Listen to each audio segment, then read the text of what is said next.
Le 8, je crois. C'est férié. 11 novembre. Tov.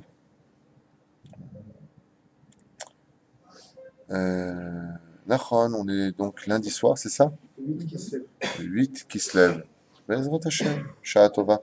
On continue le shiur de la semaine dernière sur le repas du Shabbat, puisqu'on avait commencé à entamer la notion de comment placer le pain du Shabbat Kodesh, et on arrivait à l'Alacha, Yutret, à la page de la Medhe, deuxième année, Parashat Vayera du Ben Ishraï, avec l'aide d'Hachem. Alors il est évident que vous comprenez bien que d'ailleurs c'est ce que souvent mes élèves me disent quand j'enseigne quelque chose. Je ne suis pas un traducteur de texte, mais j'essaie de rentrer dans la compréhension du texte avec l'étude acquise au fur des années, Baruch Hashem. Ça me permet de rentrer dans des dimensions un peu plus profondes que ce que le texte veut nous enseigner. Alors c'est une traduction, bien entendu, qui pourrait avoir lieu, mais je ne suis pas un traducteur d'hébreu, même si je pourrais tout à fait le faire. Mais je suis quelqu'un qui vient expliquer, Baruch Hashem, les choses telles que je les comprends. Donc il est évident que ce que je vous enseigne ne concerne que mon engagement personnel.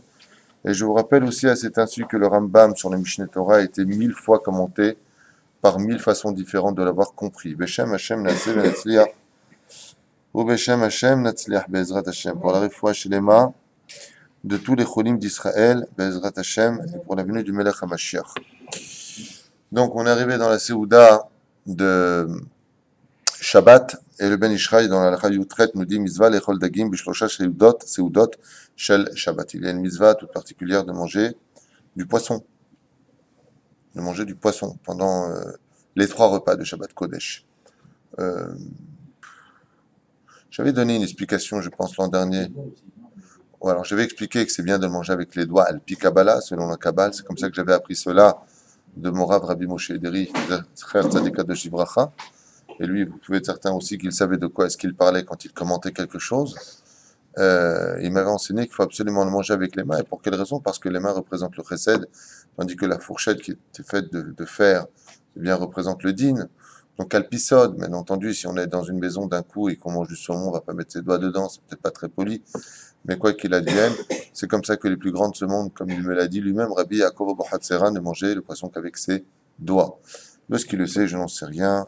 En tout cas, c'est ce que lui m'a dit. Je pense qu'il est assez crédible pour l'enseigner.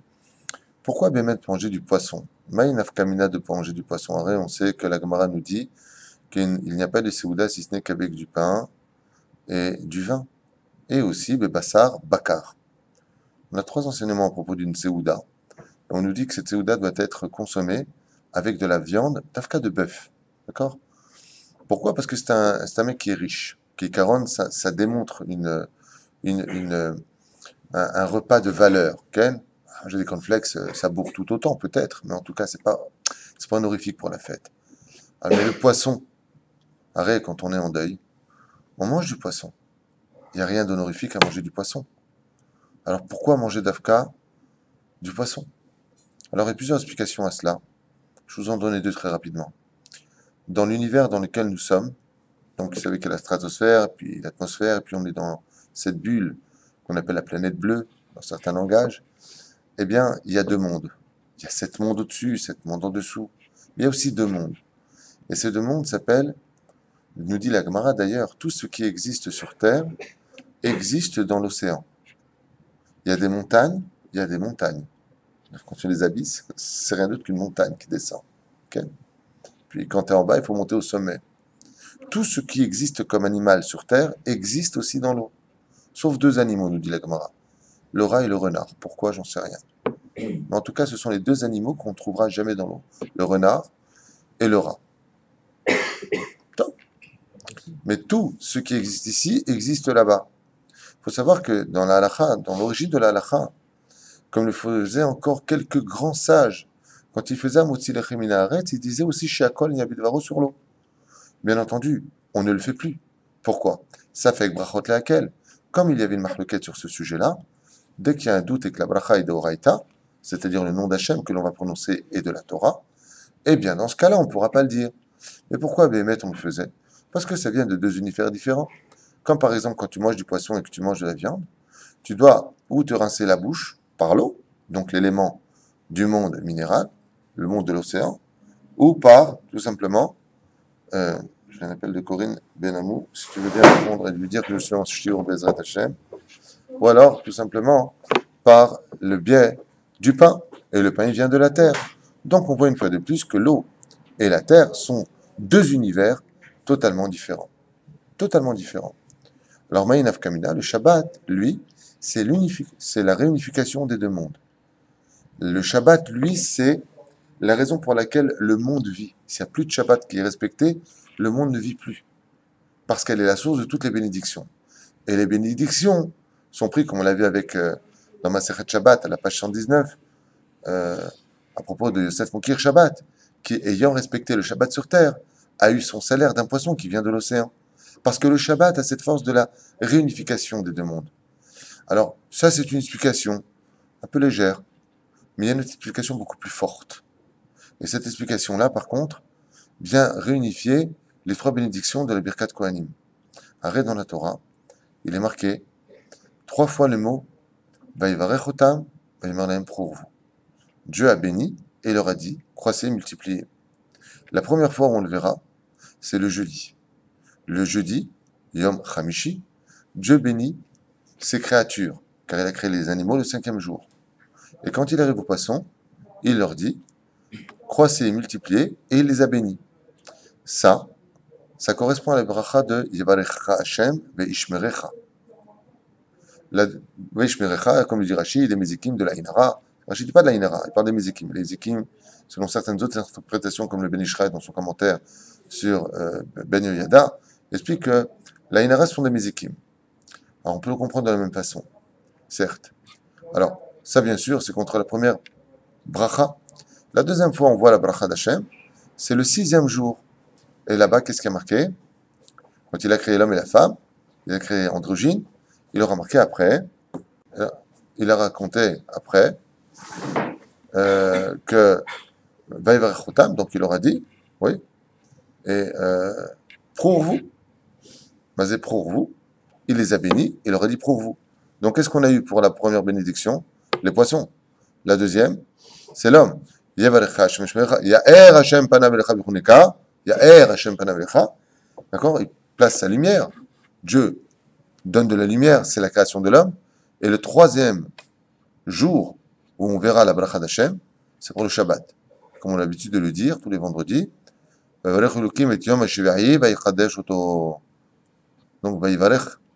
donc, on voit ici une fois de plus qu'il a béni ce jour-là. Donc, maintenant, si je voudrais de mon côté réussir à faire une réunification des 3 bénédictions sur moi, il me faut donc les 3 conditions qui sont donc d'être le jour du Shabbat, être un homme et manger du poisson.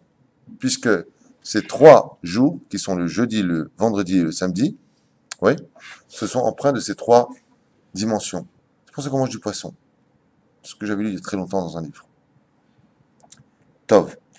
ואפילו דבר מועד וכנכסה בפוסקים ואמרתי טעם נכון לאכילת דגים בשבת כי הדגים נבראו בין המים אבל הבהמות נבראו מן העפר כנכסה ממדרש רבה. Bon, là il donne la première explication, je ne l'avais même pas lu. Il y a très très longtemps que j'ai lu Ben Ishraï, il y a plus de 20 ans, donc je ne me rappelle pas aujourd'hui où je le reprends avec vous ce qui marquait, mais c'est exactement ce que je viens de dire. L'un il vient d'un monde, l'autre il vient d'un autre monde, comme le rapporte le Midrash Rabbah. Yadua qui seder arba yesodot lemala ou kar. Il y a 4 fondements dans lesquels le monde et l'univers ont été créés, qui sont l'eau, le feu, le vent et la terre. La poussière, quoi. On a Rabbeinu Zal, Beshar HaMa'amarim, comme l'enseigne le Hari Kadosh, le Daf Yudbet, Vamud Bet, le Vau Ma'amar, Psukav Shel Avraham Avinu Alav Shalom, au basé, puis Rashi B'Siyat Al-Shmaya, Divrei Rabbeinu, dans le Etzraim, c'est Rabbi Haim Ben Atal, Kusha, Kashu, Sham, puis Divrei Rabbeinu, le Ma'ala, Sederu Ma'im, Kodem Esh. Et là-bas, qu'est-ce qu'il y a marqué? Pourquoi on mange du poisson d'Afka avant? Parce qu'il y a marqué Ma'im, Kodem le Esh. L'eau d'abord. Comme c'est marqué dans le céder d'en haut. Comment il est marqué? Tam dagim, 2 secondes. Ma'im esh ruach hafar. Donc, comme le monde a été créé par ces 4 éléments-là, quel est le premier des éléments?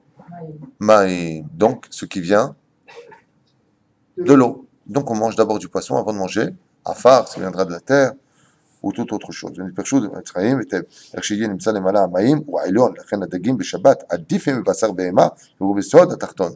Et comme l'eau, elle vient d'en haut, et que la terre vient d'en bas, entre guillemets. Dieu a fait réapparaître la terre, mais du monde à Tarton, comme l'explique ici.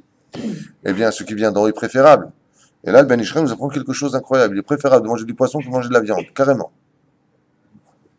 Dadagim livru minamaim shu soda elion. Yesod elion, plus exactement. Le fondement des mondes d'en bas. Shabbat nizon mimakom elion vegam voa meod.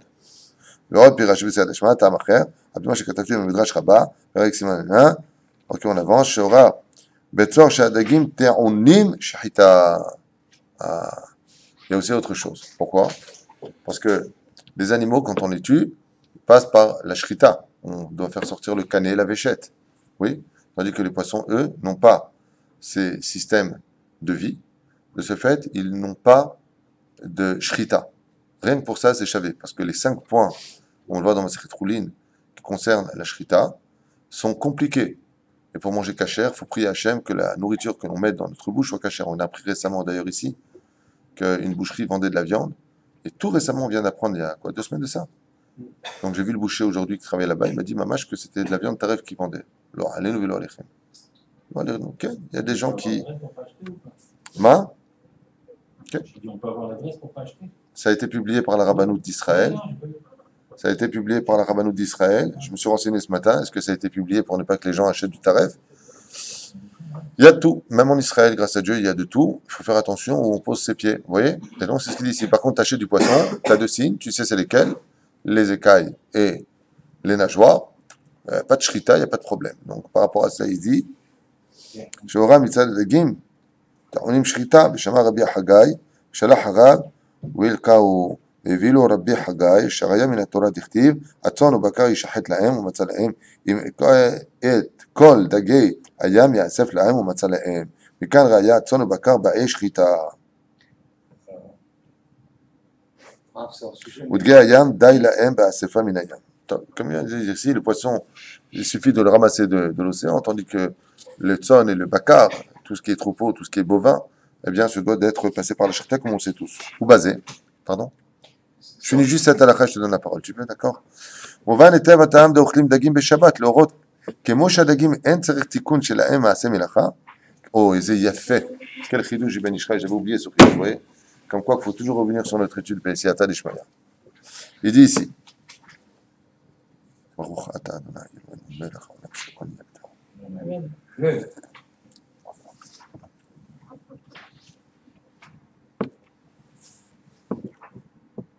Movan et Tevatam, il dit, et pourquoi c'est si important de manger du poisson pendant Shabbat? Parce que vous avez remarqué que pour manger de la viande, on a expliqué qu'il y avait les 5 points d'Alacha pour la shrita. Ensuite, il faudra vérifier que l'animal soit halak. D'accord? Il faut absolument manger halak. Quand on est sfarad, c'est une obligation, ce n'est pas facultatif. D'accord? Si tu sais que l'animal que tu manges n'est pas halak, tu le sais, tu n'as pas le droit de le manger chaz v'shalom. Si tu achètes de la Rabbanout Arashi, par exemple, en France, tu achètes du Beddin, dans l'absolu, tu aurais le droit. Pourquoi? Parce que tu ne sais pas si c'est halak ou pas. Et comme la majeure partie des animaux, selon le Rav Yosef dans son livre Yabia Omer, il dit que la majeure partie des animaux sont halak. Alors on va selon la majorité, que c'est elle qui décide. Après la majorité, on se doit d'aller. Mais si en achetant l'animal, on te dit, t'es d'alécha que cet animal, on va dire qu'il n'est pas halak, un sfarad qui mange de la viande qui n'est pas halak, c'est comme si il mange du taref. Il n'y a aucune différence. Alors, dans ce cas-là, comment on peut acheter de la viande si elle est bédine et pas halak? Comme je viens de le dire, la réponse est simple. L'animal, tu ne sais pas s'il est halak ou pas. Dans ce cas-là, tu peux. Parce que dans le doute, comme on a prouvé que la majorité était halak, et que c'est la majorité qui décide, de ce fait, on peut aussi manger. Le mieux, c'est d'acheter halak. Tu as mangé bédine, tu n'as pas fait un crime. Tu n'as pas mangé taref, chaz v'shalom, aval, que tu saches que c'est préférable de savoir. Mais si tu sais, vadaout, de façon certaine que ta viande n'est pas halak, vadaï que tu n'as pas le droit de la manger, chas v'shalom. Qu'un Shabbat. Alors il dit ici, donc cet animal-là, qu'on va manger, dont on va manger consommer la viande, vous avez bien compris que cet animal, il a besoin de tikkunim. Pour le tuer, il passe par plusieurs stations, et puis il va falloir faire gonfler ensuite sa peau pour la décoller de la chair. Ensuite, il va falloir la dépecer. Ensuite, il va falloir sectionner le bas de la bête qu'on ne peut pas manger à cause du guide anaché. Comment on dit le guide anaché en français? Nerf sciatique. Le nerf sciatique. Donc, il va falloir travailler cet animal ressortir les hémourim, tout ce qui est à l'intérieur, jusqu'à ce qu'on arrive à avoir une entrecôte dans notre plat, c'est beaucoup de travail. Tandis que le poisson, il n'y a pas de travail. Tu l'ouvres, tu le vides, Nigmar, c'est pour. Ah, tu veux le cuire, bien sûr, tu enlèves les écailles, il te le fait sur place, à la limite, le poissonnier. Mais le Ben Ishraï dit comme ça. Kemosha dagim, en tsarir tikun, shelaem ma'aseh melacha. Il n'y a pas besoin de travailler pour manger du poisson. Tu le prends, tu le nettoies, tu le cuis, c'est tout. Il n'y a pas de tralala, tu n'as pas besoin d'être expert en icour. Par exemple, comme on le voit dans la boucherie, faut des experts. N'importe quelle personne, aussi stupide soit-elle, saurait préparer du poisson. Moins bon, plus bon par rapport aux épices, mais de façon générale, c'est simple. Tu retires surtout la maroute, la poche qui s'amara, qui est à l'intérieur, c'est le plus important, hein, pour pas que ça explose à l'intérieur. Vous savez, la poche amère qui se trouve dans le poisson, surtout pas qu'elle explose. Mais c'est très, très rapide et très facile, il n'y a pas besoin de melacha. Quel est le Shabbat? Et le Shabbat, on te demande de manger du poisson, parce que le Shabbat, lui aussi, te répare.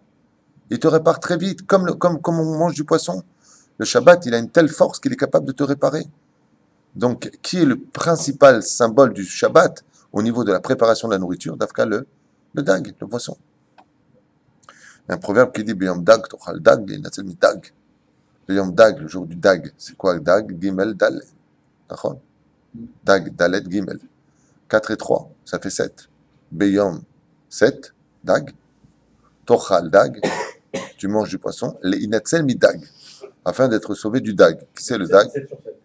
Non, non, c'est pas ça que ça veut dire.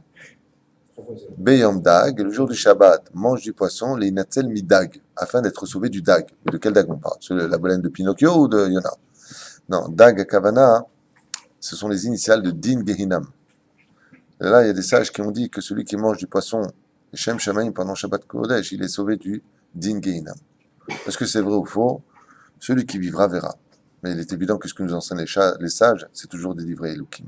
Toujours émettre, Bezrat Hashem. Alachayutet, Iskadem. Mi shenenaz velo achal seuda rishona belel Shabbat. Celui qui, selon Maran Ben Ishraï, n'a pas pu faire la seuda pour X raison, il était malade. Il a omis de manger la seuda du soir, donc la première seuda du Shabbat. Yochal shlosha seudot bayom.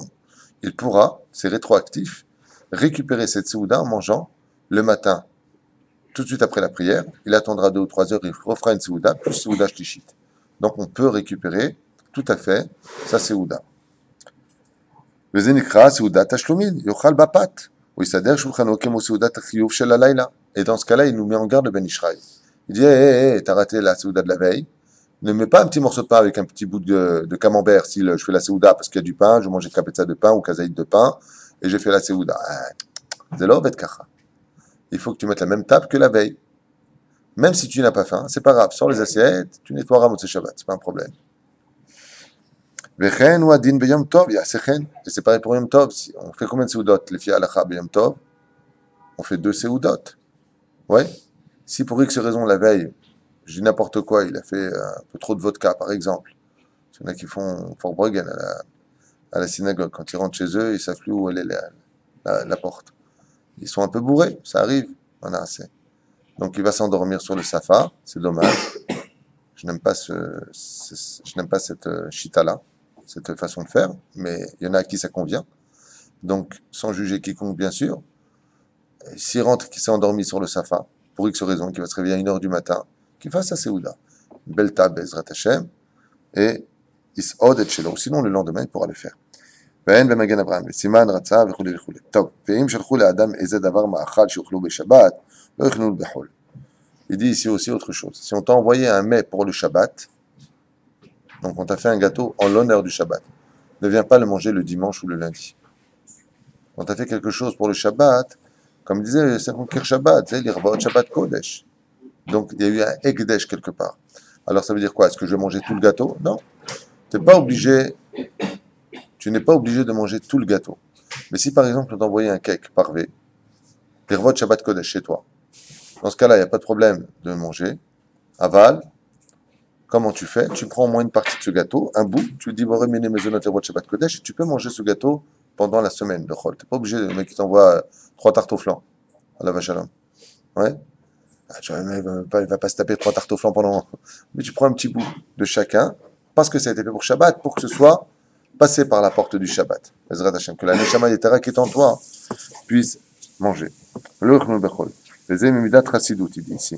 כנזכר בשולחן ערוך לגאון רבנו זלמן, ça c'est un enseignement de רבנו זלמן, il le rapporte ici, בעזרת השם זכותו תגן עלינו, אמן. טוב, שילמוד על השולחן בליל שבת, 4 פרקים ראשונים של משנה de Shabbat, on en avait déjà parlé, je crois, de cela. L'importance d'étudier absolument des Mishnayot à la table du Shabbat. Donc, on a 24 chapitres on a 3 chapitres, plus exactement le Mishnayot, et soit 24 Mishnayot en tout, à faire pour le Shabbat Kodesh, qui sont divisés donc en 8, 8 et 8. Ouais, pour qu'on puisse les faire. Donc, il y a 8 prakim pour chaque Seuda de Shabbat.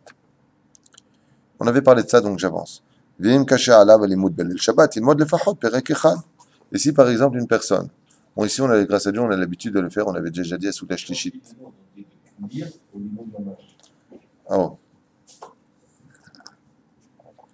Ici il dit, pose la question, il dit, quand on dit lire, c'est lire ou c'est... Lire c'est gvar gadol. Ça veut dire que ça dépend du niveau que tu as. Dans ton cas, par exemple, toi tu es français et israélien, tu comprends parfaitement l'hébreu. Ceci étant dit, la compréhension de chacun d'entre nous diffère. On peut avoir pour le même commentaire de Rashi, c'est ce qui se passe dans les yeshivot. Mais Rashi, c'est pas ce qu'il veut dire, c'est ce qu'il veut dire. Alors, si tu as la possibilité de comprendre et de lire vite l'hébreu, au moins que tu fasses une Mishnah, avec le commentaire ou, si tu peux, de Tosot Yom Tov, ou de Barthénora, ou de Keati, et Nematov Manaïm. Sinon, si Bezrat Hashem, tu les as déjà faits, par exemple dans le Sidur Ish Matzliach, le Rav Mezuz lui-même marque des commentaires en bas, basés, je crois, si je me souviens bien, sur le Rabbeinu Barthénora. Il donne aussi ses explications à lui, qui sont vraiment très rapides. Alors c'est bien de le faire. Moi, je te répondrai, si je peux me permettre, une chose en mon nom. Il y a marqué dans le livre Chesed, les Avraham de Rabbi Avraham Azoulay, que tout celui qui étudie des Mishnayot sans les comprendre ressemble à un homme qui mange des noix sans enlever la coquille. Donc il se casse les dents, en d'autres termes. Mieux vaut faire, à la table de Shabbat, 3-4 Mishnayot avec ses commentaires pour comprendre ce que l'on dit, que de lire absolument tout sans rien comprendre d'année en année. Le but, c'est de lire pour comprendre, afin de mieux vivre ce que l'on a acquis. Donc mieux vaut peu de qualité que beaucoup de quantité. Le mieux, c'est beaucoup de quantité avec beaucoup de qualité. Si tu... Ça dépend du niveau de chacun. Ça dépend. Par exemple, si toi, tu es plus long pour lire des Mishnayot avec le commentaire à table, on sait que le vendredi soir, on a une torpeur comme ça qui tombe sur nous, une espèce de sommeil très lourd qui vient nous attirer vers le lit en nous disant « I love you so much ». Ouais, bah, dans ce cas-là, qu'est-ce que tu fais? Tu prends une Mishnah, tu la fais, par exemple, Bamé Manikin, le deuxième Pérec, par exemple, où là-bas, on a l'habitude de lire, eh bien au moins tu comprends c'est quoi toutes ces schémanimes qui sont interdits, celles qui sont permises, celles qui dégagent une bonne odeur, celles qui dégagent une mauvaise odeur. Quelle est la kavana de Rabbi Tarfon que tu dis Beshem Zed Bilvad? Oui, alors tu le fais. Une fois que tu l'as fait un Shabbat, 2 Shabbats, 3 Shabbats, et à un moment ça va rentrer dans la tête, oui, alors tu passes à la Mishnah suivante. Et ainsi donc, au bout de 10 ans, Bezrat Hashem, quand tu feras tes Mishnayot, tu sauras parfaitement de quoi est-ce que ça parle. Il faut savoir évoluer, doucement, mais sûrement. Vetov lomar divrei Torah livnei beto belel Shabbat al inyan parasha. Il est évident que ine matov umanaim en davar tov ela beito. Il n'y a pas une meilleure chose que de pouvoir étudier une chose en son temps, tout comme on étudie le livre de Ruth le jour de la fête de Shavuot. On étudie bien sûr le livre de Shir HaShirim, la veille de Pessah, l'aile Pessah, c'est pas la veille, mais le soir même de Pessah, ça on dit la veille en français. Eh bien, nematov umanaim, que de faire la paracha de la semaine, le jour du Shabbat. Donc il est impératif, Bezrat Hashem, qu'il y ait pour cela des commentaires. Mais juste, d'ailleurs, à propos de ça, j'aimerais dire quand même une parenthèse importante pour ceux qui veulent, Bezrat Hashem, à table, faire des commentaires sur la paracha de la semaine. C'est bien qu'ils comprennent une fois pour toutes que quand on vient développer un sujet, enseigner, c'est un art. Il faut savoir enseigner. Il y a des gens qui ont beaucoup de Torah en eux et qui ne savent pas le faire passer. Savoir enseigner, il faut prier à Hashem pour qu'il nous donne les paroles qui vont construire celui à qui tu t'adresses, et non pas stam déblatérer des choses pour te faire entendre.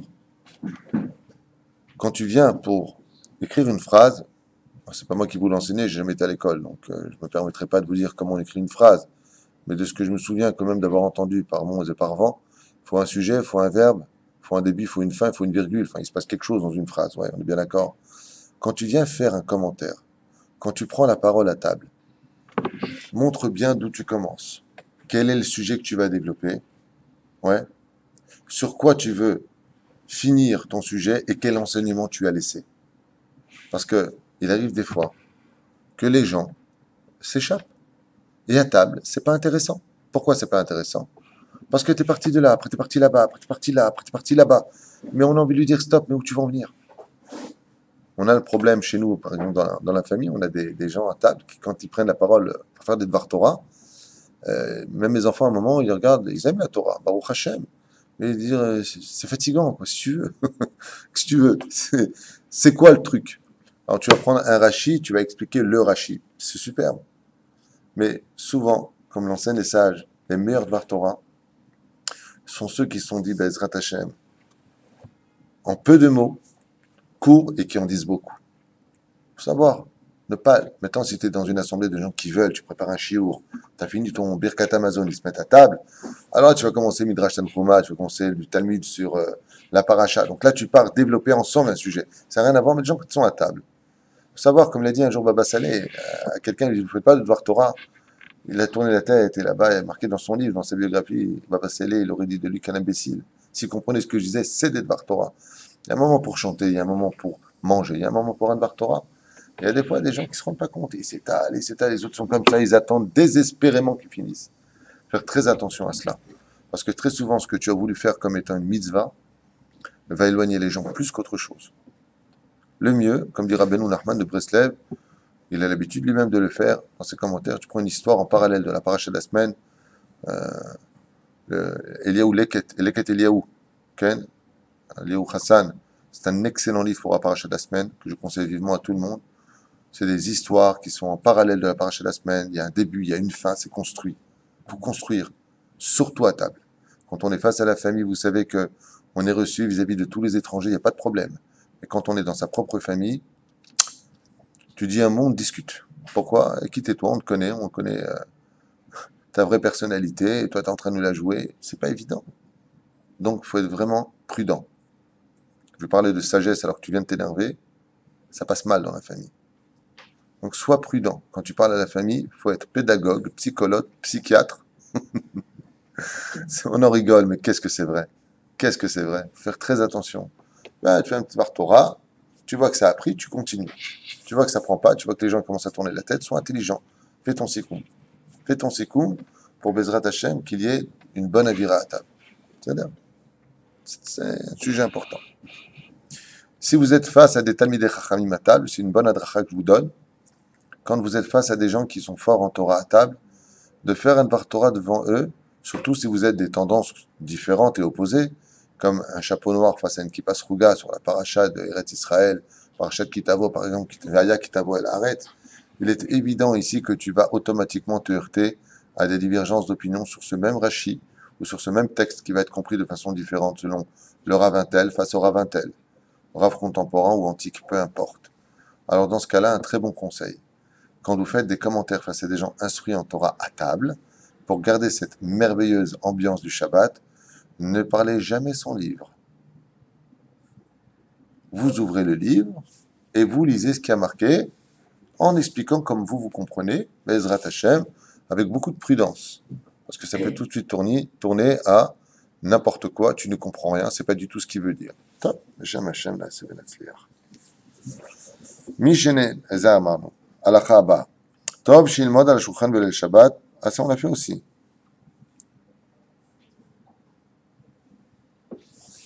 Halakha Kaf Aleph. Achar birkat Hamazon, tarzor likach shte agudot ha'adas b'shte yadecha. Bon, ça on avait un petit peu passé dans la halakha précédente, on avait expliqué qu'il y avait un inyan de venir avec des hadassim. On parle des hadassim que l'on utilise pour la fête de Sukkot. Okay? Les mêmes hadassim, parce qu'il y a plusieurs espèces de myrtes, les hadassim. Donc là, selon le Ben Ishra, il dit, après le Birkat Hamazon, tu reprends ces hadassim, agouda, donc on parle ici de les attacher, b'shte yadecha, partir demain. Abraham Yahad, Tomar Zachor, Shamat Bilbo, Han Emro. Pourquoi deux? Pourquoi pas trois? Comme on le voit dans certaines.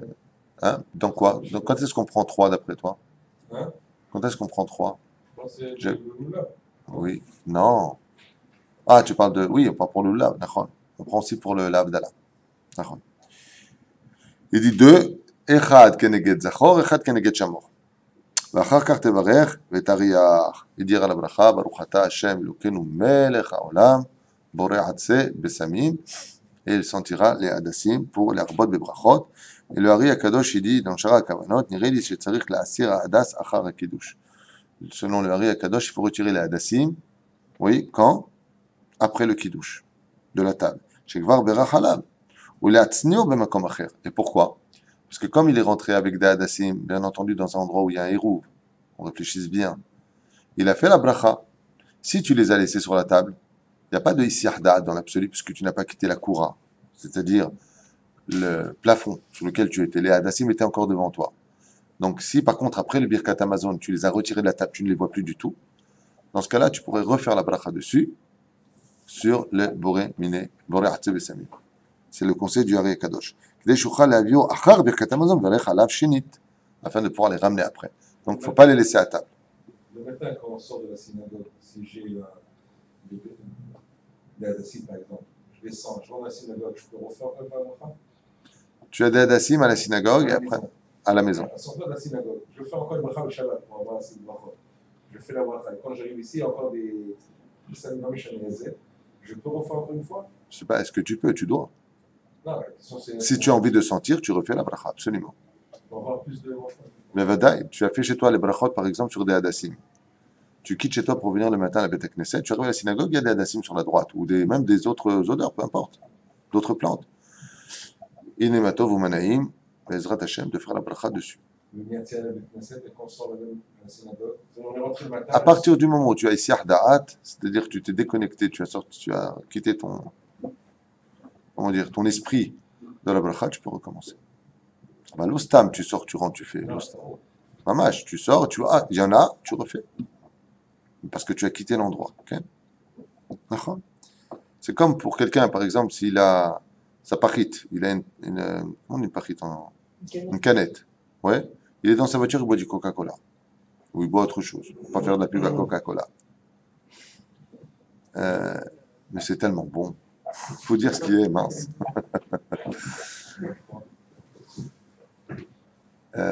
Tu es dans ta voiture, donc tu fais chez Akol, Nia Bidvaro, et tu bois ton Coca.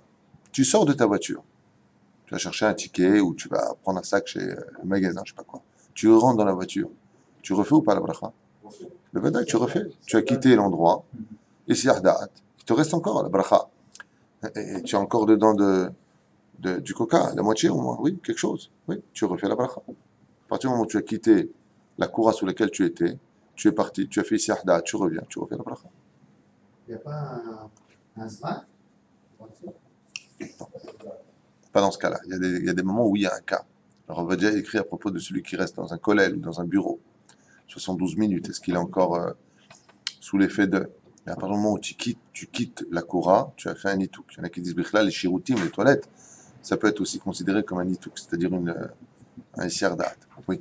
En parlant du hadas, la kavana qu'on doit avoir, la deuxième, quand on sent, est-ce que c'est que pour l'Abdallah ou on peut avoir cette kavana en général? Un nafkamina. Tant qu'il n'y a pas le nom d'Hachem, tu peux avoir autant de kavanot que tu veux, tant qu'il s'agit de choses qui soient kadosh. Un nafkamina. Tu viens, tu prends les hadassim, Shabbat, tu dis Riach Nichoach Ishel Hashem, Bakasha. Il n'y a pas de stira, parce que tu n'as pas prononcé le nom de Dieu. Tant qu'il n'y a pas de ça dans les psukim. Il faut dire la deuxième, il ne faut pas dire. Non, tu peux dire, c'est un verset, tu peux le dire. Ah, je peux dire. Aval, étant donné que les chachamim ne l'ont pas inculqué, tu dis Riach Nichoach Ishel Hashem. Hashem, tu dis moi Hashem. C'est bon. Si les grands d'Israël ne font pas une chose, qui sommes-nous, nous, pour le faire? Ça s'appelle din yohara dans le langage du Shulchan Aruch. C'est un sourd. Si les grands de la Torah ne se sont pas permis de faire des choses, qui sommes-nous, nous les petits, pour se permettre de les faire? Ça voudrait dire que nous, on est mieux qu'eux. Alors si on fait une chose pareille, Dieu nous regardera encore plus à la loupe, comme eux ont été regardés à la loupe. C'est un risque.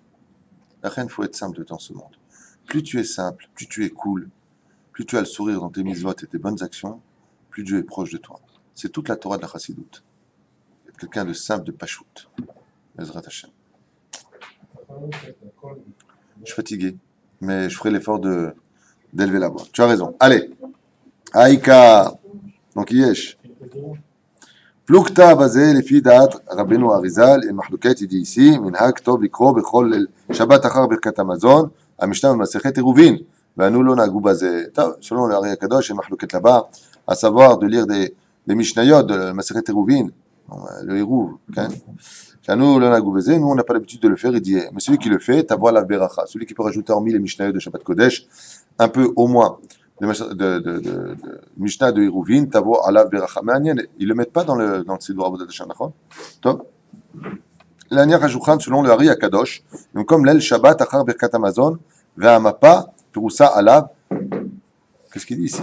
L'Aniach HaShulchan, במקומו בליל שבת אחר ברכת המזון. והמפה פירוסה עליו, וכושר ברכה גם כן מונח עליו, והיה משאיר בו מעט יין כדי להשאיר גם שם ברכה ליל שבת, סליחה בסוד, אסוך שמן, אמור באלישע הנביא. Donc c'est bien de laisser le pain sur la table. Je n'ai pas vu le mot. Ah, plus bas. Je ne suis pas plus bas, moi je suis plus haut. Chacun son niveau. C'est une blague. Hein. À ce qui paraît dans les blagues, il y a toujours 50% de ce qu'on pense. Qu'est-ce qu'il dit? Quoi? J'ai pas compris. Mapa proussa. Sur quoi on met la mapa proussa? Sur le lechem. Alors il dit, non, on sent que la mapa proussa. Parce que tout à l'heure, il parle. Mina Grabenu Aradal. L'aniach shulchan b'mkomo. Shulchan b'mkomo b'leil Shabbat. Achar birkat Hamazon. Mapa après le birkat Hamazon. Va mapa peroussa alav. Proussa, c'est pas une proussa lechem, hein. C'est l'ifros, c'est ta. D'accord. Non, il dit par là, ne viens pas débarrasser ta table de Shabbat, que quand tu as fini le Birkat Hamazon, la table reste bien à sa place, que la nappe soit toujours mise. Il est évident qu'il faut laisser du pain. On l'a expliqué déjà à maintes reprises, qu'il soit bien couvert, pas laisser du pain. Attention, qu'il n'y ait pas de balle tachrit. Parce que si tu laisses ton pain, ouais, sur la table toute la nuit, le lendemain matin, il est dur. On peut le mettre dans un sac en plastique. Donc, ouais, c'est ce que j'allais dire. C'est bien de le protéger, tu mets dans un sac en plastique, Bezrat Hashem, ou un caoutchouc, peu importe ce que tu as, et tu le laisses sur la table. Il faut toujours, j'ai déjà expliqué ça à maintes reprises, il faut toujours que le Shabbat, il y ait du pain sur la table. Même sachez qu'à l'Pisson, il faut qu'il y ait du pain sur la table toute la semaine. Pourquoi? Pour que la bracha reste sur la table, il faut qu'il y ait un clic et boule. Il faut qu'il y ait toujours quelque chose. Comme dans ton porte-monnaie. Arrange-toi toujours pour avoir une pièce étrangère s'il le faut, un billet américain, alors que tu viens en Israël ou je ne sais pas quoi, que tu ne puisses pas utiliser, qu'il soit toujours à l'intérieur. Pourquoi? Parce que si c'est vide, on avait même lu dans le Kavayachar, vous vous rappelez, que si tu fais la bracha devant un ustensile qui est vide, non seulement tu n'apportes pas la bracha, mais tu apportes la klala, tu apportes la pauvreté. Parce qu'il faut toujours qu'il y ait, dans un ustensile, une première matière qui permettra aux autres de pouvoir rentrer à l'intérieur. Donc laisse sur ta table la bracha, laisse du pain toute la semaine, ou même si tu n'as pas de pain, tu peux laisser un paquet de biscottes, même un paquet de biscuits, mais il y a toujours quelque chose sur la table. Mais comme quoi, le monde moderne dans lequel on vit, où il faut absolument la table cirée, juste le pot de fleurs en plein milieu, qui n'y a rien dessus, c'est loin d'être des choses convenantes selon notre judaïsme. Ça ne veut pas dire que ça ne veut pas être propre. Une maison qui n'est pas propre, il n'y a pas de Dieu à l'intérieur. Dieu n'aime pas la saleté, n'aime pas les mauvaises odeurs. Il faut que ce soit propre, une maison. Ah, pas fanatique, hein, attention, il y a une tâche. Non, mais il faut que ce soit convenant, propre et agréable. Ensoleillé, et si possible, un fond de musique, Kadosh Kemouvan. Mais les Navi, il dit le Hari Akadosh, il dit c'est bien de laisser ton verre de vin avec un tout petit peu de vin. Et les gens, qu'est-ce qu'ils font? Ils prennent le verre de Kiddush, ils boivent. Ils boivent, c'est bon de dire ils boivent? Ouais. Parce qu'ils croient, ça se dit pas. Ils croient, mais ils boivent. On peut le dire quand même. Ça fait plaisir. Donc ils boivent un peu de vin, comme ça, et puis ils laissent le vin. Après, ils prennent leur vin et ils se servent dedans du vin, alors qu'ils ont un verre qui est rempli de vin. Mais ils le laissent pour toute la nuit. Ça, c'est Baal Tashrit. C'est stupide de faire une chose pareille. Pourquoi? Parce que ce vin-là, comme il va rester toute la nuit découvert, tu vas le jeter. Et là-bas, il y a des gens qui n'ont pas de quoi faire leur kidouche. Pourquoi tu jettes ce vin? Et là-bas, mais hâte. Tu laisses un peu de vin. Tu laisses un peu de vin. Pas tout le verre. Tu laisses un fond. Comme il dit d'ailleurs ici, je crois que j'ai... Comment il dit?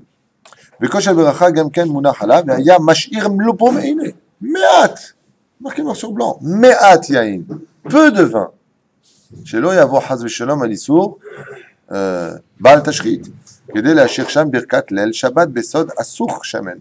Comme c'est marqué là-bas, afin qu'il garde la bénédiction de ce qu'on appelle asur shamen. Ma kavana asur shamen. On l'a lu récemment dans la Haftara avec Elisha. Quand cette femme a vu ses enfants, voilà, Nachon, qui ont été emmenés, elle devait avoir de l'argent. Il lui a dit, il vous reste quelque chose à la maison? Elle lui a dit, j'ai rien. J'ai peut-être un tout petit peu d'huile. Ah, Et un tout petit peu d'huile, ça me suffit pour qu'il y ait, mettons, des tonnes d'huile. Et l'huile, à l'époque, coûtait énormément d'argent. Quelqu'un qui possédait des tonneaux d'huile d'olive était beaucoup plus riche qu'un homme qui possédait des tonneaux de vin. L'huile était extrêmement chère. Et de là, Elisha a enrichi cette femme, Adbilidai. Il a pris, il lui a dit ramassez dans toutes les poubelles tout ce que vous trouverez, des kadim, des cruches, des récipients. Mais vous savez quelle cruche dont on parle? Une cruche, quand elle est à la poubelle, c'est qu'elle est cassée. C'est pas grave. Une cruche qui était carrément éventrée, et le Midrashim qui explique que l'huile ne s'échappait pas, parce qu'il y avait la bracha d'Elisha dessus. Et c'est ce qu'il dit. Il dit, tout comme Elisha, il a demandé, qu'est-ce que tu as chez toi à la maison? J'ai un peu d'huile.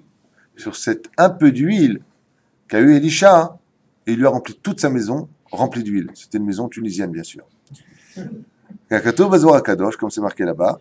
וגם לסיבזו, היה משייך תחת מפה פרוסה מעט, petit élève, petit שלפת, מה זה?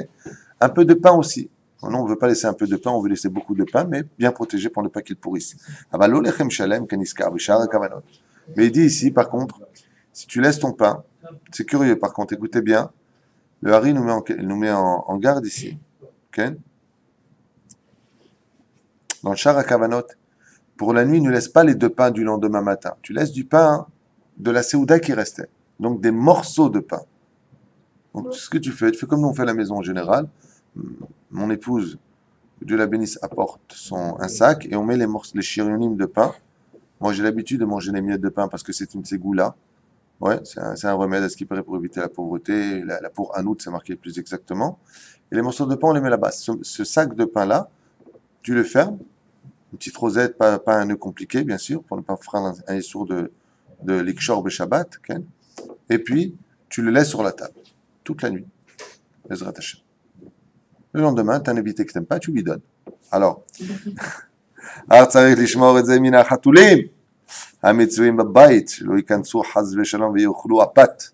il faut le protéger, bien entendu, des chatoulim. Il prend l'exemple ici des chatoulim, ça peut être autre chose. D'ailleurs, je rappelle à cet insu, à propos de, vous savez, des fois on est en train de manger à table et puis on voit un djouk, hein, ou une mouche, ou un moucheron. Des fois, même pire encore, nos pires ennemis en Israël, les moustiques du Shabbat, ceux qui t'angoissent et qui t'épouvantent tes nuits, quand tu ne peux pas les tuer et qui te font à l'oreille.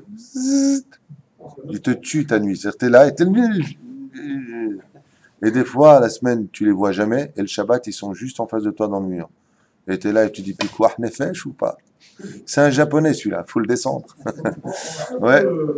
Il a été envoyé par Arafat du Guéinam.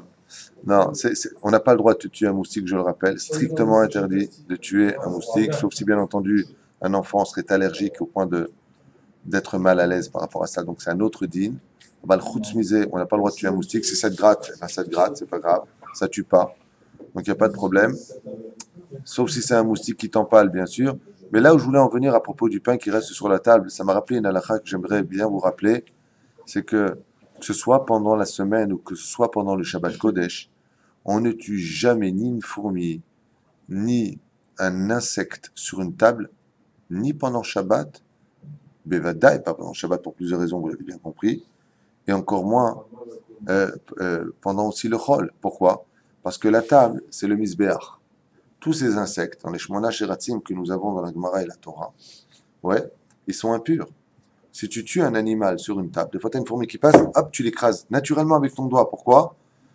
C'est sale, ou tu as un djouk, tu as une mouche, ça suffit, ça te met les nerfs comme ça, tu l'as tué sur la table, tu as tué un animal impur sur le Mizbeach.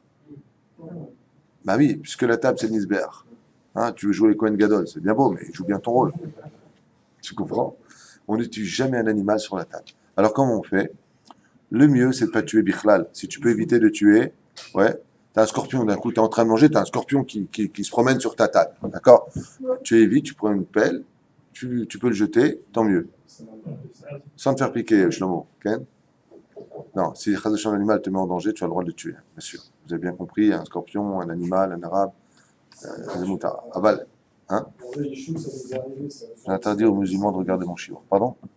Le soir de Pessah, on avait un scorpion qui se dans les choux, dans la maison, c'était arrivé à plusieurs quand on faisait le séparat. Quand j'habitais à Jérusalem, j'ai au moins tué 50 scorpions et 40 Nadal. Plus que 40 Nadalim. Nadal, c'est pire qu'un scorpion. Une fois à Jérusalem, j'habitais en face d'un wadi, j'ouvre pour aller aux toilettes, le mircé était fermé, j'ouvre, je vois un serpent qui sort sa tête. Il venait des égouts comme ça, mais un serpent israélien. Il est de chez nous, quoi. Bien. Et il m'a vu, il était aussi choqué que moi. Et comme ça, et moi je regardais comme ça. On s'est regardé vraiment 3 secondes, comme ça, on s'est parlé avec télépathie. Et je lui ai dit, dans mon regard, je lui ai dit, je ne serai jamais ton ami. Et il est retourné en arrière, c'est pas retourné, hein. Il est retourné en arrière comme ça. Pendant 2 ans, quand j'allais aux toilettes, je cauchemardais. Je n'osais pas m'asseoir. Tu ne veux pas, bien celui-là. Je n'ai plus jamais revu, hein, grâce à Dieu. Mais il se passe de drôles de choses hein, dans ce pays. Hein? Non, c'est vrai, il y a plein d'animaux ici. Plein d'animaux. En tout cas, quoi qu'il advienne, on ne tue pas un animal sur une table. Tov. Non, si vraiment tu as un animal, par exemple, en semaine qui est mésique sur la table. Mésique, quand on dit mésique, c'est-à-dire qu'il peut te faire un petit peu de dégâts, mais il ne va pas te tuer, Ken. Et si vraiment tu veux le tuer, tu le fais descendre de la table et après tu le finis en bas. Si tu veux vraiment... Pas pendant Shabbat, hein, bien sûr. Hein?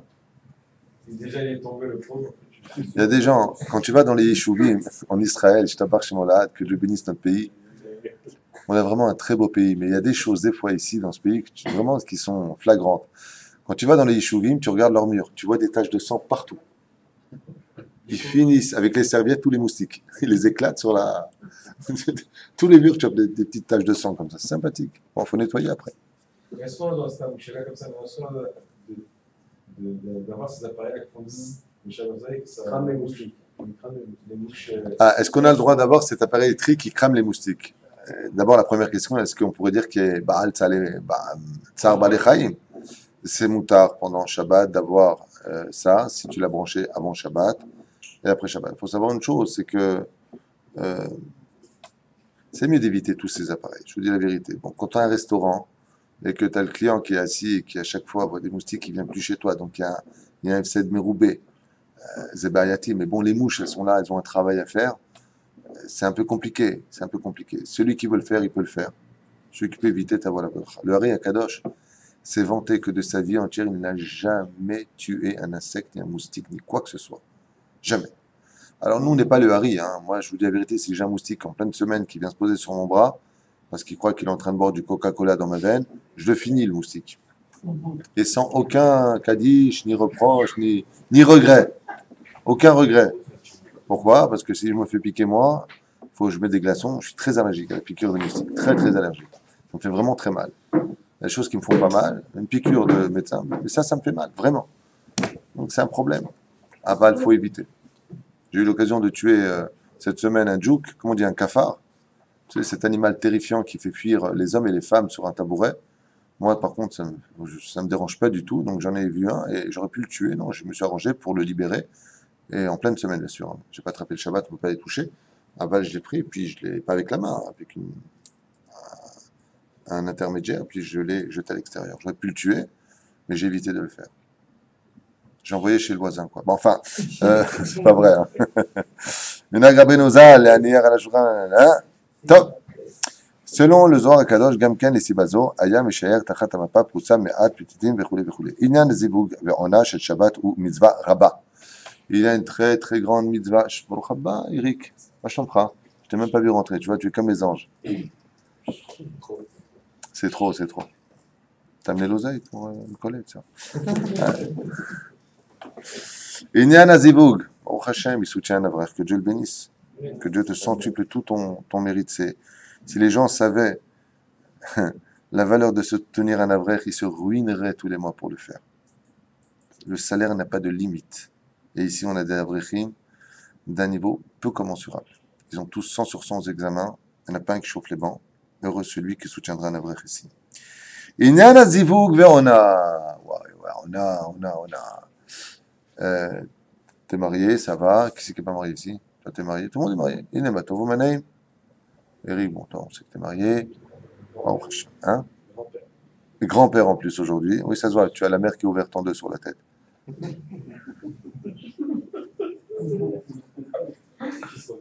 Il a l'arrêt large, comme on dit chez nous. Inan Aziboug. Alors bien sûr, vous savez que les tzadikim, il y a des lois pour cela dans les Chot Ishut. Les tzadikim ne voient leurs femmes en général, mais non pas comme dans ces films stupides qui ont été faits de façon caricaturale, j'arrive jamais à dire ce mot, caricaturale, sur le monde orthodoxe. On ne met pas de drap entre un homme et une femme. Chas v'shalom, c'est strictement interdit. Une couverture, mais on met une porte aussi pendant qu'on y est. Chas v'shalom. Chas v'shalom. Le Zohar Kadosh dit que, comme on l'enseigne dans la Torah elle-même, Yazov, ish et aviv et imo, v'dabek be'ishto ve'yu basar echad. Une seule chair. Le seul vêtement qu'on a le droit de porter pendant le zivouk, pendant qu'un homme s'unit à sa femme, c'est le talit katan selon la chita du Ben Ishraï, que l'on porte comme une écharpe autour du cou, c'est-à-dire pas sur le corps, on n'a pas le talit katan entre elle et nous, seulement tu mets et mamage derrière.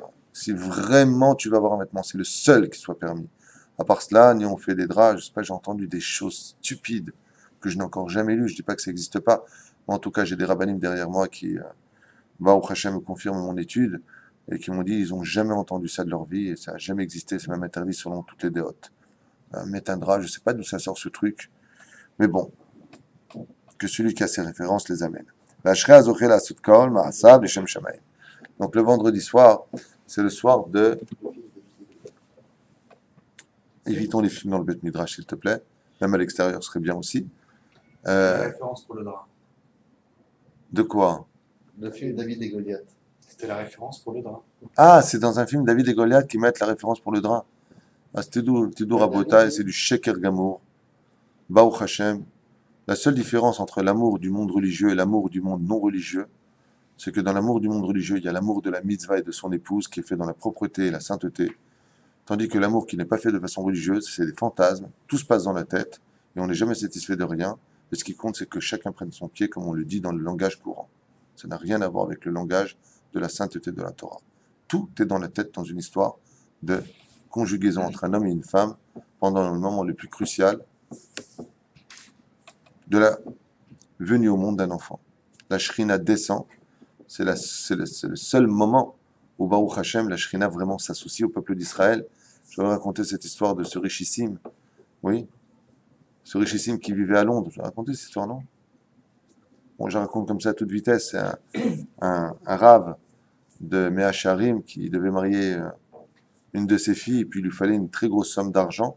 Alors il est parti à Londres, parce que la livre sterling était une monnaie qui, au niveau de sa valeur, était supérieure à celle du franc à l'époque et celle du dollar. Donc, à l'époque, je crois que une livre sterling, c'était 8 shekels. Ça valait le coup. Tu vois, 1000 livres sterling, c'est 8000 shekels. Elle est belle. Donc, il était parti là-bas. Et puis, ayant demandé comme ça la tzedaka un peu à droite, à gauche, dans les synagogues de Londres, il est arrivé même pas à 3-4% de ce qu'il avait besoin pour marier sa fille, et puis la dot, parce qu'elle épousait un grand ami Tracham. Alors, désespéré comme ça, il s'est assis sur un banc parce qu'il devait repartir le lendemain pour Israël. Il avait à peine de quoi payer son hôtel, enfin l'hôtel, la chambre qu'il avait loué, et le billet d'avion qui l'attendait. Et il s'est mis presque à pleurer en levant les yeux vers le ciel. Et puis, il y a un jeune juif comme ça, un londonien, qui le regarde et qui lui dit « Mais pourquoi, Rav, vous êtes dans cet état, on peut faire quelque chose pour vous ?» Et il lui dit « Ezrat Hashem, j'ai besoin de 50 000 livres sterling. » 50 000 livres sterling. Ouais, bon, c'est une somme, hein, tu me diras. Et il lui a dit, voilà, je m'en vais de même, il la faut absolument. Alors le jeune, quand il a entendu ça, il a eu la même réaction que vous, ils ont tous souri comme ça, tous ce sourire aux lèvres, et il lui a dit, vous partez demain en plus, eh ben, vous avez de la croyance, vous, hein, punaise. Bon, vous avez peut-être une chance, on ne sait jamais, vous avez été où, il l'a dit partout. Vous avez combien? Il lui a dit 700 livres sterling.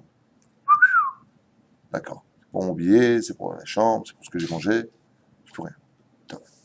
Il lui a dit, voilà, pas loin d'ici, à 3 rues d'ici, si vous montez au dernier étage d'un immeuble, building là-bas, là, ouais, il y a un super blindé. Alors lui, par contre, 50 000 livres sterling pour lui, c'est des clopinettes.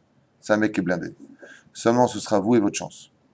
Des fois, il est pro-religieux, des fois, il est anti-religieux. Bonne chance. Allez-y avec un talit katan, comment dire, blindé. Lui, sans hésiter, il prend sa mine à Shamaïm, il va là-bas, il monte l'ascenseur, il arrive en haut. Ouais. Et bien entendu, comme il n'est pas attendu, il n'a pas pris de rendez-vous, donc ça énerve encore plus le patron qui le regarde par la vitre comme ça en disant c'est quoi ce parasite qui vient d'arriver avec sa petite baldoche. Et puis, lui, il attend, après 4 heures d'attente, la nuit est bien tombée. Il vient le voir comme ça, il lui dit, mais qu'est-ce que vous voulez? Vous avez pris rendez-vous? Je dois partir maintenant, c'est quoi votre problème? C'est encore pour la tzedaka, c'est ça? C'est pour une petite yeshiva? Hein? Bon, allez, prenez 20 livres sterling et dégagez d'ici. Il lui dit, non, non, non, pas du tout. Non, vous êtes mon dernier espoir. Mina Shamaim, Dieu vous a envoyé, ou Rasra. Il lui dit, de quoi vous parlez, vous? Bon, qu'est-ce que vous voulez? Il est comme une tête sympathique. Il dit, qu'est-ce que vous voulez? Je dois marier ma fille si Dieu veut, et j'ai besoin d'une énorme somme d'argent. Et vous êtes venu me voir moi, juste moi dans la ville, vous avez trouvé que moi, qui n'ai pas du tout envie de vous aider, mais les khatrila, et c'est moi que vous. Il lui a dit, Mina Shamaim, j'ai fait tout le monde, j'ai pratiquement rien ramassé, et ils m'ont donné un peu les... Et on m'a dit de venir chez vous. Qui vous a dit? Je sais pas. Un ange, il est venu, il m'a dit de venir chez vous. Ah oui. De combien vous avez besoin? 50 livres sterling. Il s'est mis à pleurer de rire. Il a dit, j'ai compris, il y a une caméra cachée. Il y a une caméra cachée. C'est une émission. Il a dit, non, pas du tout, il n'y a pas d'émission. Il y a plein de caméras, par contre, elles ne sont pas cachées, Dieu vous regarde. Et il a dit, très bien. Alors tu vas prendre tes affaires et tu vas te casser d'ici parce que tu commences à me chauffer les oreilles. Ok? Toi et tes 50 000 livres sterling. Et il lui a dit, très bien. Il dit, au fait, pose une question. Tu fais quoi, toi, dans la vie? Ah, Baruch Hashem, Kvodo. Moi, j'étudie la Torah. Du matin au soir, je me donne à l'étude de la Torah pour sauver le monde. Et quand tu as besoin de sauver ta fille, tu viens me voir moi. Il lui a dit, non, c'est pour vous donner du mérite. Il lui a dit, à Blid, les Londoniens, ils viennent utiliser un Klarkmeno, tu vois. Alors il lui a dit, ma ta métier. Il dit, pas chaud, il dit, viens ici. Alors non seulement tu travailles pas, ici je travaille, je fais des petites mezouzotes, je fais des filines, mais de l'autre côté, j'étudie toute la journée grâce à Dieu. Ah, très bien. Il lui dit, écoute, t'es sympathique comme mec. Je voudrais juste te poser une question. Combien t'as d'enfants? Il lui a dit, moi j'ai 13 enfants. À ce moment-là, quand il a entendu ça, il a commencé à poser ses 2 poings comme ça sur la table et à l'insulter. Le riche a commencé à insulter le rare de toutes les malédictions qu'il pouvait avoir. Espèce d'ordure, sale père, t'es un parasite, tu fais des enfants comme on fait des chiots, et patati, il a pas arrêté. Tu fais des gosses, t'as même pas de quoi les nourrir. La honte sur toi, t'es la honte de la Torah, c'est pour ça que j'aime pas votre Torah. Et il a pas arrêté. Maintenant, l'autre, non seulement il a pas pris un copec, il est avec sa valise en carton, direction l'ascenseur poussé de force par le mec, et il se fait insulter jusqu'à humiliation totale. Jusque-là, il a gardé le sourire, le mec, hein. Il lui appuie sur l'ascenseur, il lui dit dégage de ma vue ici. L'ascenseur s'ouvre, le patron re-rentre dans son bureau, il a à peine le temps de s'asseoir, qu'il trouve devant lui maintenant qui? Le Rav. Il lui pose ses 2 points comme ça sur la table. Il lui dit, et vous? Vous avez combien d'enfants? Il lui dit, moi j'en ai 2, j'en ai 2, qu'est-ce qu'il y a? Quel est le problème? Et j'ai de quoi les nourrir. Il lui a dit, vous savez comment on fait un enfant? Il lui a dit, oui, je sais. Il lui dit, qu'est-ce qu'il faut comme ingrédient? Un homme, une femme et Dieu, où vous voulez en venir? Il lui a dit exactement. Pour faire un enfant, il faut qu'il y ait la Shrina, l'ange là qui dise quel Neshama va venir. Ouais. Shlosha Shutafim la Adam. 3. Il faut qu'il y ait Dieu, papa et maman. Il lui dit, vous savez quelle différence le Rav lui a dit aux riches entre vous et moi? Il lui a dit, c'est que vous êtes peut-être un homme très riche, un patron d'un building, vous avez peut-être 200 ouvriers sous vos pieds. Mais Dieu, il s'est associé à vous dans votre vie que 2 fois. Moi, le petit que je suis de Jérusalem, j'ai 13 enfants. Ça veut dire que Dieu s'est associé avec un mec comme moi 13 fois. L'autre, c'est une vraie histoire, hein. Quand il a entendu ça, il a posé son cigare et il a dit, Blata, viens ici. Un parasite comme toi, pas du tout, il lui a dit. Voilà 50 000 $. C'est pas une blague, je vous raconte. Voilà pour la première fille. C'est la combien? C'est la qui se marie? C'est la première. Je vous interdis de marier les autres sans venir me voir. Il est hors de question que Dieu soit votre choutaf sans qu'il soit le mien. C'est une vraie histoire. Le mec, il a eu un éveil. Il dit, mais c'est vrai, il a réalisé lui-même sa réponse. Il faut 3 pour faire un enfant. Il faut Dieu, papa et maman. Si Dieu a été associé avec toi, ça veut dire que moi, 2 fois, toi, Mokhnen avec sa barbe, c'est péot, celui-là, il va avoir 13 fois Dieu avec lui. Et moi que 2 fois.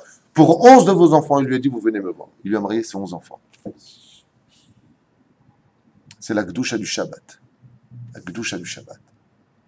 Quand on a le Srout, Baruch Hashem, d'aller avec sa femme, pourquoi? Parce que comme le Shabbat, tout est Kuloto, c'est le Tzraïm, le Shabbat.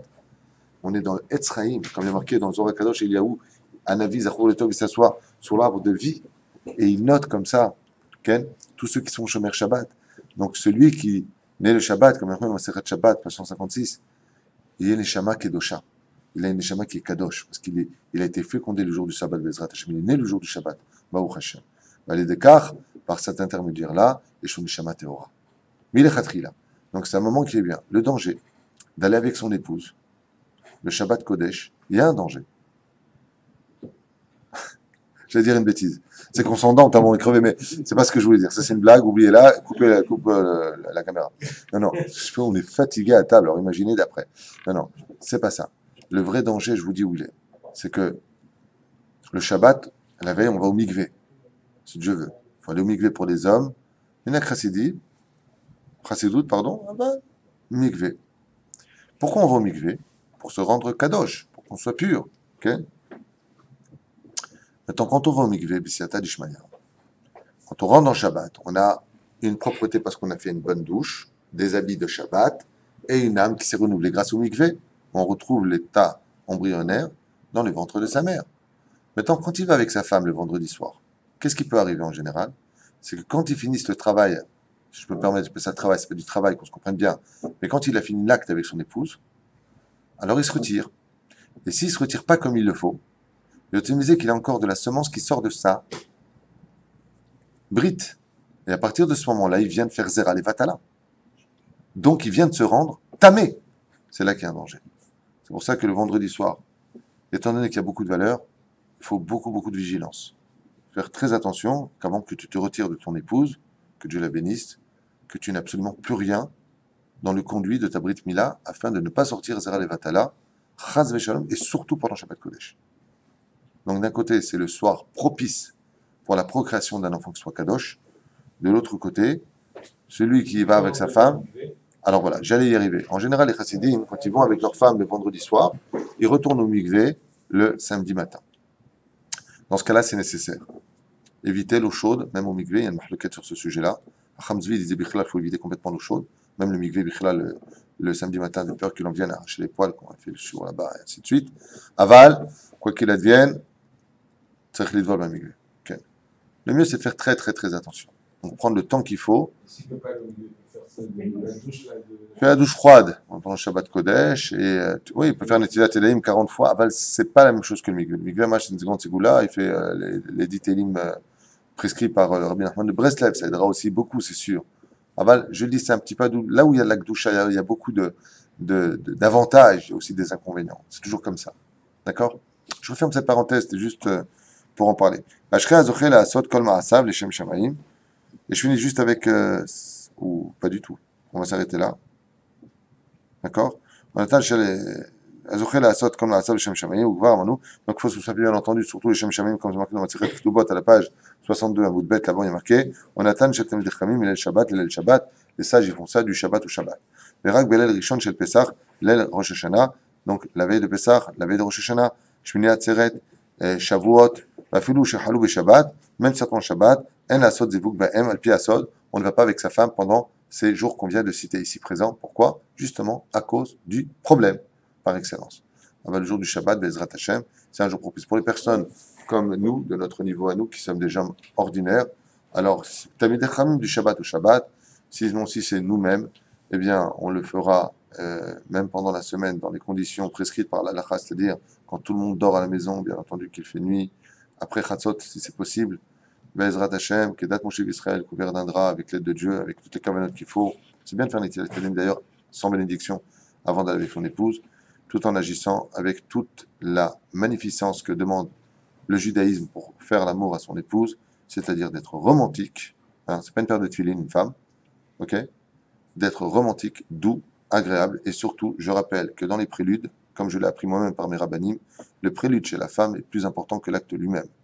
Et le but de cette mitzvah, c'est de faire jouir son épouse avant de penser à soi-même. Donc, aller dans le sens Bezrat Hashem, où d'accomplir cette mitzvah se fait avec beaucoup de hirat shamayim, et bien entendu, de la joie pour son épouse. Baruch Adonai Olam. Amen.